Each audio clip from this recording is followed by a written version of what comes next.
Hello, I'm Mike Dinger. I'm an anesthesiologist and a Blair County Pickleball Club member. And I'd like to do a short introductory video showing you how to use AED, which is a medical device that the Blair County Pickleball Club keeps at Garfield Park.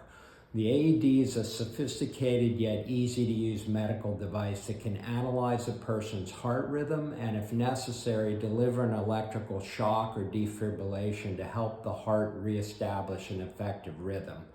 So if you're playing pickleball at Garfield Park and someone collapses, they're unconscious, unresponsive, no signs of normal breathing, using this device quickly could well save their life.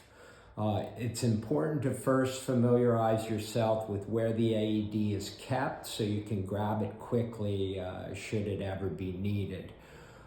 Bring the device to the patient. Make sure the patient's lying flat on their back, they're not in a puddle. Expose their chest and dry off the skin if necessary, and then open the device.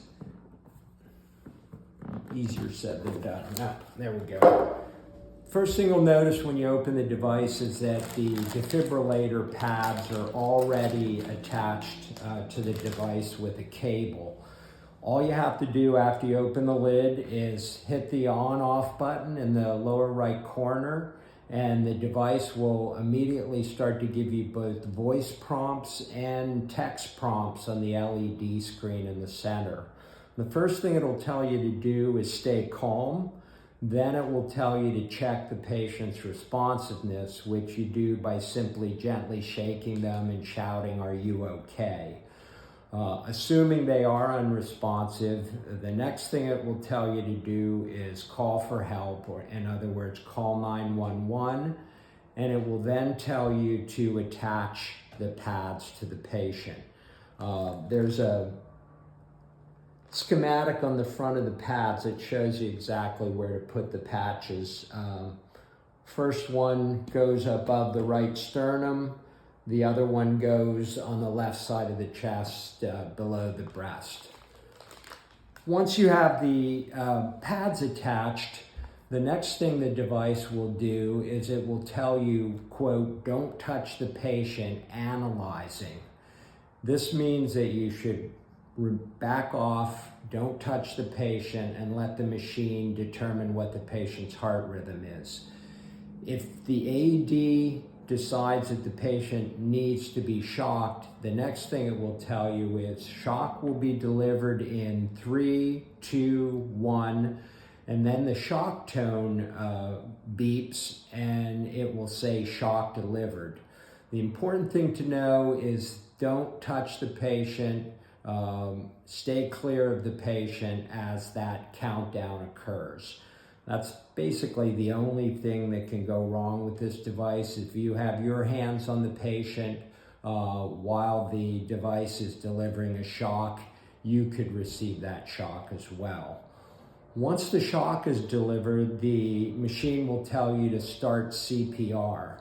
Now, I know not everybody has CPR training, but again, this is quite easy to do.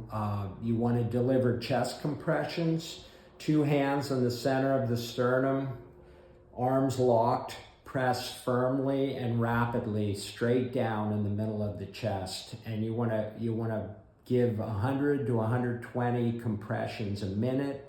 And you also want to compress the sternum at least 2 to 2.5 inches. Once you do that for 2 minutes, then the device will again activate and it will say stand clear, analyzing rhythm, and it will again determine whether or not a shock should be delivered. And if it does, it will again tell you to stand clear, we'll do the countdown and then deliver the shock, and it will again tell you to begin CPR.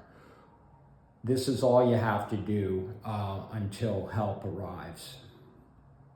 Keep in mind that there's Good Samaritan laws in Pennsylvania. There's no legal liability using this device in a patient who's collapsed. And as I said earlier, you could well save someone's life if you get the defibrillator pads on the patient quickly turn it on and deliver a shock. The longer period of time between the point at which they collapse and the shock is delivered, the less chance that the heart rhythm will be able to be restored. So someone should run and get this right away. Thank you.